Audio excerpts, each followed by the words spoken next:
Hey there, Internet friends, and welcome to That D Plus Show. Class is in session for the only show from that nerdy site that lets you know what kind of quality to expect right from the name.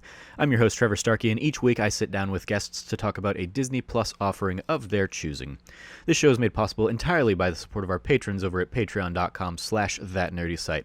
So if you like the show and you can support us over there, we would definitely appreciate it, but if you can't, no big deal. The fact that you're listening is awesome, and of course, we would love it if you like, subscribe, rate, review, and share the podcast with your friends. Joining me this week, nobody. It's another solo show, in part because I'm about to sit down and record a new thing with Logan here in about probably 45 minutes, so I needed to kind of plan around that for this week. So just kind of another short show this week, me talking about something I dove into. Specifically, I'm going to be talking about the Disney Plus series Prop Culture, which I knew nothing about. I had missed any kind of like announcements on this, but last week during the episode on Tron Legacy with Michael, he kind of mentioned that he'd watched Prop Culture, and specifically there was an episode dedicated to kind of Tron and kind of going back and finding those props and introducing them. And so that got me kind of interested, it piqued my interest, and I sat down and watched a couple episodes of that show this week. If you are unfamiliar with the show, it just came out here a week and a half ago, and it is basically another docuseries from Disney. Where you have a host who is a avid collector of movie paraphernalia over the years. He kind of works with Disney and with their archivists to, like, each episode is dedicated to a film in the Disney canon, and he's kind of going through and finding props or researching props or reuniting props and people from the film, from the project, and just kind of telling some stories and doing some deep dive looks into kind of the history of some of these iconic elements and items from Disney film from the past and whatnot. So it's a really cool little show to check out. There are currently 8 episodes. As for the history lesson, it was originally released on May 1st here, 2020. So yeah, like a week and a half ago, and it was released all in one go, as opposed to what Disney Plus has been doing a lot of, where they kind of release these series out on a week-by-week drip. But this one, all 8 episodes came out on May 1st, so they're all available for viewing. Some of the other ones that I saw in there, but I have not looked at myself yet, are Pirates of the Caribbean, I think, had one. Honey, I Shrunk the Kids has one, which I think got a little bit of acclaim in kind of the news and stuff, because I think Rick Moranis kind of makes an appearance in there, and he is notoriously he's seemingly getting back into movies these days, but he famously retired many years ago, so seeing him kind of pop up is I think made some waves. Don't quote me on that though, as again I have not watched the episode, but the episodes I did watch for today are the first and second episodes dedicated to Mary Poppins and Tron, which again Michael kind of alluded to and touched on a little bit last week. Other notable releases of the time, one of the ones that I've also caught a couple episodes on that is doing the week-by-week basis is Disney Gallery The Mandalorian, where they did kind of a behind-the-scenes documentary of the filming of the first season of The Mandalorian, and now they're kind of going through episode by episode, with like each episode focusing on a different feature. So like the first episode was all the directors kind of giving you their backgrounds on the project and like their history with Star Wars. And then this second episode that aired a couple days ago was on kind of the legacy of Star Wars. And it has made the rounds because of a kind of the end piece of the episode as a whole is Dave Filoni kind of talking about and detailing why the end fight of Duel of the Fates in The Phantom Menace is so important to the prequel trilogy, and I have many thoughts on that I may dive into either in a future episode of this show when I go and look at kind of the Disney gallery there, or I might even do it as a written piece. But the too long didn't read version of my thoughts is Dave Filoni is very eloquent, and he's put together a great story in kind of the little 2 to 3 minute narrative that he talks about with Duel of the Fates, that I don't feel is at all supported with the film that we actually got. So it's kind of like, hey, yeah, that's great.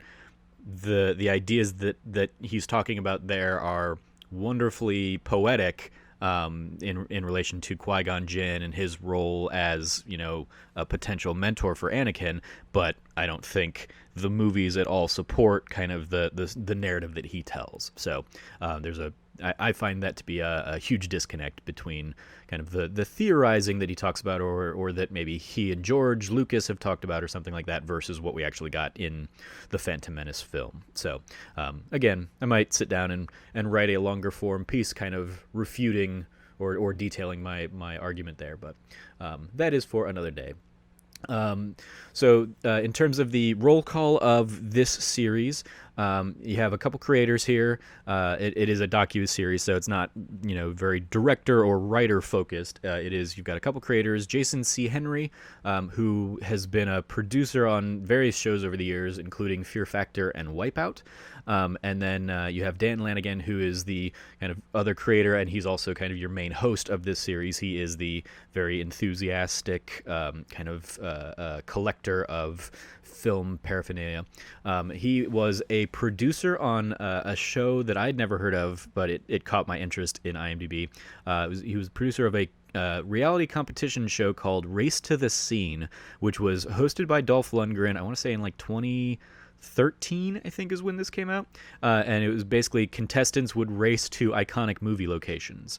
So I was like, oh, it definitely fits with this guy's MO in terms of like his love of movies and movie history and stuff. But it was just kind of that's an interesting concept for a show. And then he also was the writer-director on a film short called Fan-O-Rama, which is basically a live-action short film of the TV series Futurama. He did that in 2016, and now he is doing this. He's the producer and kind of the host of prop culture here. A little bit of trivia. I just kind of had to pull these from what I could, because the IMDb page has almost nothing on this. Originally, I saw this in like some of the news releases or press releases on this show. The show, prior to being called Prop Culture, was originally going to be called Cinema Relics, Iconic Art of the Movies. I think Prop Culture is a significantly, infinitely better name, and certainly a more catchy name for it. And again, it's not completely devoted to props, but I don't care, because that's a way better name than Cinema Relics, Iconic Art of the Movies. Cinema Relics is a show that like my grandparents would watch, versus Prop Culture is a show that I will watch. And then the other little bit of trivia that I have is in the first episode, one of the interview segments kind of occurs at the Orpheum Theater, which is a very famous theater here in Phoenix, a very old kind of classical Broadway, even like probably vaudeville and house, going all the way back then. And I've seen many a show there. The most resonant one that comes to mind is I remember seeing Stomp there, which is if you're not familiar with Stomp, it is a Blue Man Group-esque show. Actually, was it Stomp? Crap. Oh, no, Blast. Blast is what I saw there, which is like Stomp, but it's basically... actually, it's more like a marching band, drumline... Actually, no, full marching band, because there are horns and stuff in there. So it's a marching band thing that happens just on stage instead of like on a field. Has like whole bunch of different numbers, and they kind of do a whole bunch of stuff. Anyway, I think I've also seen Stomp there. Basically, it was from my era of going and seeing like very musically focused and musically driven from my days of playing drums and being in drumline in high school. I saw a couple of those over at the Orpheum Theater. And then my current job, actually, the Phoenix Symphony, occasionally performs at the Orpheum Theater when they're not performing at Symphony Hall. So that was a cool little like, oh, hey, I know that place. Yay, they're in Phoenix. Yay, they're at a thing I recognize, because I'm an Arizona native, born and raised, one of the rare ones. In terms of does it hold up, I think it does, because it is a week and a half old. But diving into some of my favorite moments and scenes of the series so far. Again, I've only watched the first 2 episodes, but it is very much a series that I will kind of continue to come back to and check out some of these other episodes. From the Mary Poppins episode in particular, It was very fun seeing Richard Sherman pop up, who is featured very prominently in some of the early episodes of the Imagineering story, which I absolutely loved. It's one of my favorite things that has come to Disney Plus so far. And Cameron and I did an episode on that. I want to say it's episode 2 of this series. So seeing Richard Sherman kind of pop back up here, as well as seeing Jason Schwartzman kind of come in for the segment, who was the actor who played Richard Sherman in the film Saving Mr. Banks. I thought that was a cool little way to tie in, the movie magic to the reality of the situation to Mary Poppins, because they're all talking about how Richard Sherman and his brother had basically, wrote the music for Mary Poppins, and in particular, their sequence is talking about the Feed the Birds song, and Richard Sherman kind of tells this lovely story that he would that Walt Disney would basically tell him to play the song, and he would sit down at the piano in Walt's office and just play that song to kind of maybe calm his nerves and stuff like that. So cool little anecdotes there. And just, again, as somebody who loved the Imagineering story, I love seeing figures that I recognize from that pop up here. You also have Dee Dee Wood. She was the choreographer. Again, I highlight her. It was because it was really cool seeing her on the Orpheum stage, and I love just kind of her little mischievous joy of Dan, the host, kind of brings out one of the original chimney sweep brooms from Chim Chim Cheree, and it was really cool just seeing him. Or is it Chim Chim Cheree?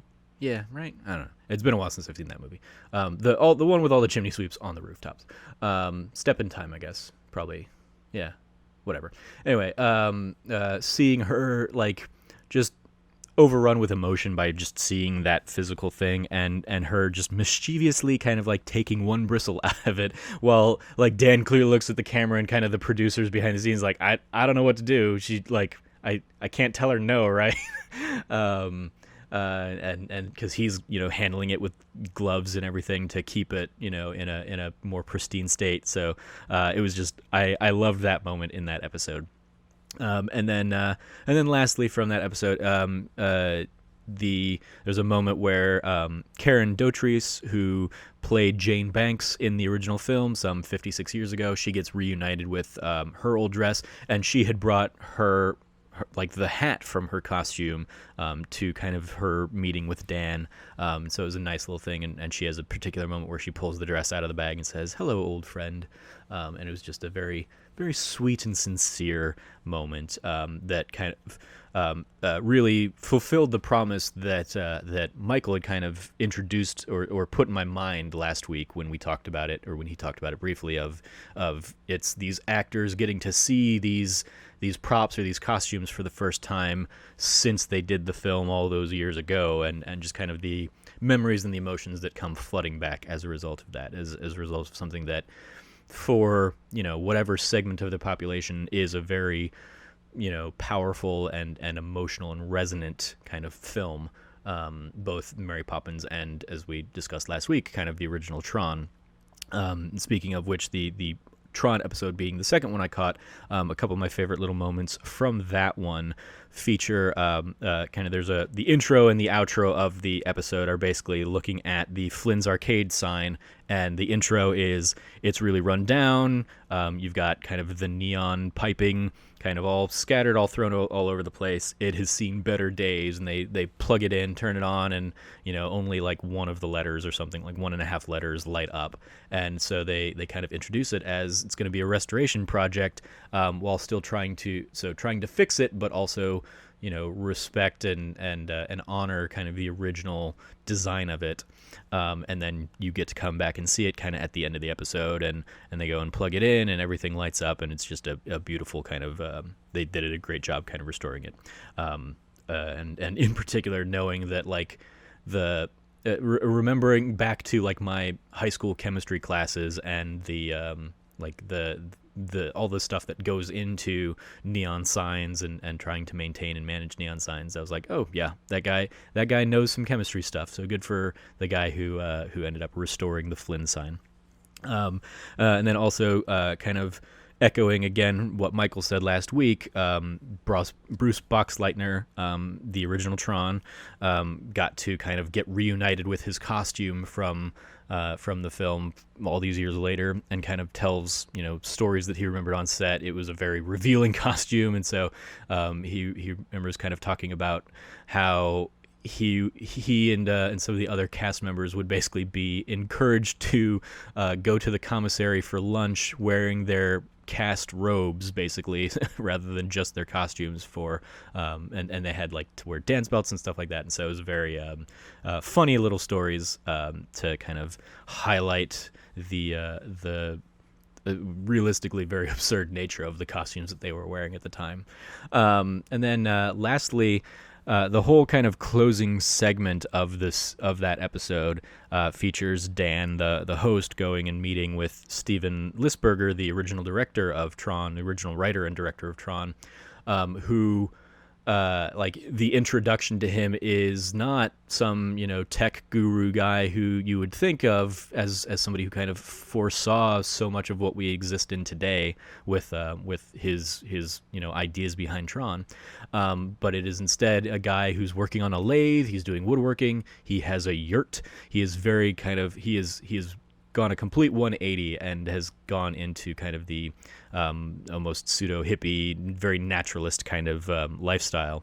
And so seeing that, and then they go into said yurt, and he just kind of like unpacks boxes of Tron stuff, and has these very seemingly bittersweet memories of the film, because he talks about how it obviously wasn't as well received. Disney was hoping this would be their Star Wars before they had Star Wars, basically, and people just weren't ready for it. They weren't prepared for what that film was going to be, and so he kind of talks about lamenting that and wishing that he could have somehow better prepared the audience for what to expect, and if they could have been more receptive to it. As opposed to kind of the critical response that it originally did get. So it was really cool kind of just seeing that, this creator look back on his creation all these years later with, a tinge of regret, but also, as he starts seeing, his himself and Jeff Bridges in, I think, an issue of Time magazine or something like that, some national magazine publication. He lights up about that and kind of gets a little giddy of seeing himself and seeing the attention that it had and the potential it had. So it's a really cool just kind of look at how these elements and these icons and these moments from these films can last through the test of time, and it's just I think it's a really cool premise. Kind of it fits in line with was it the toys we grew up with and the films we loved or something, whatever those shows are that I now know are like on Netflix or something. It's very much a Disney centric approach to kind of that like retrospective look back on these iconic films from the Disney canon. So really cool to see. I look forward to diving into more. In terms of report card, I give it an A. I think it's really cool. I think it's really interesting, and I think the stories that they kind of like dive into and the items that they dive into aren't even necessarily the like most iconic things necessarily. Like in the Tron, they devote a whole thing to they've found one of the Tronified Hyali like scoops that could potentially be one of only two that were made for the film, and and it's like, I, having seen Tron very few times, I wouldn't have thought of that as an iconic prop, but as they touch on in the film, so much of the film is digital that like any prop from it is is a rare collector's piece. Any physical item from the film is a rarity. So just kind of cool look back into some of these stories. So it gets an A from me. Extra credit if you like this and are interested in it. Disney Plus will suggest to you Disney Insider, which I talked about a couple weeks ago. Another kind of docuseries that one is broken out like 3 segments an episode that kind of look at just various elements of the Disney landscape. You have the Imagineering story, which I touched on. So we've got an episode of that on That D Plus show, back episode 2, I believe. You have One Day at Disney that I've talked about on this series before. You have the Disney Gallery, The Mandalorian, that I touched on at the top of the show. You have Short Circuit, which is not the Johnny Five Short Circuit. This is the Disney Animated Studios experimental films, I believe, is what that one is. You have Empire of Dreams, which has come up here a few times on this show. That is another one that we need to do an episode of. I need to get Cam and Logan back together and kind of sit down and watch that one, the Star Wars documentary. You have From Pulp to Pop, which is a Marvel documentary, and then Assembling a Universe, which is the Marvel Cinematic Universe documentary. And that's documentary. It's like that's a 20-minute series or 20-minute like thing, talking about bringing the MCU together over the years, 20-30 minutes, something like that. So yeah, that is that's the extra credit. Extracurriculars, I'm trying to think what else I've been watching on Disney Plus. Like I said, I have caught the couple episodes of The Mandalorian, behind the scenes kind of thing, the gallery, that I mentioned already. And then I feel like I've probably thrown some other thing on here and there. I watched a couple of the Indiana Jones movies, but that was on Netflix because I don't think those are on Disney Plus.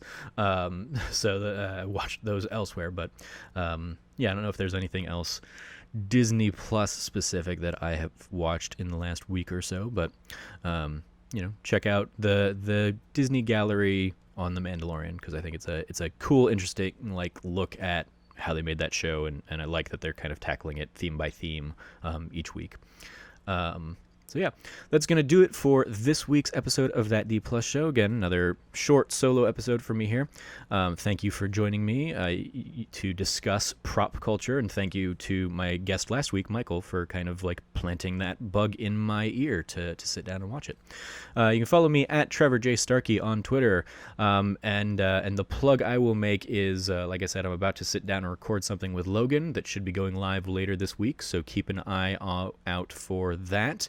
It should be hopefully a good thing. Hopefully, fingers crossed, this episode will go live Tuesday. So fingers crossed the new thing that I'm sitting down to record will go live Wednesday. And that'll be kind of one of our new shows in regular rotation. So keep an eye out for that. You can follow all of the latest, including that new show, over at That Nerdy Site on Twitter or thatnerdysite.com. If you would like to be on this very show, you can go to thatnerdysite.com/D+guest and let me know what Disney Plus offering you would like to come on and chat about. And if you liked what you heard, please, again, remember to like, rate, review, subscribe, share with your friends, and all that good stuff. And if you do feel so inclined, you can always help support us over on Patreon at patreon.com/thatnerdysite.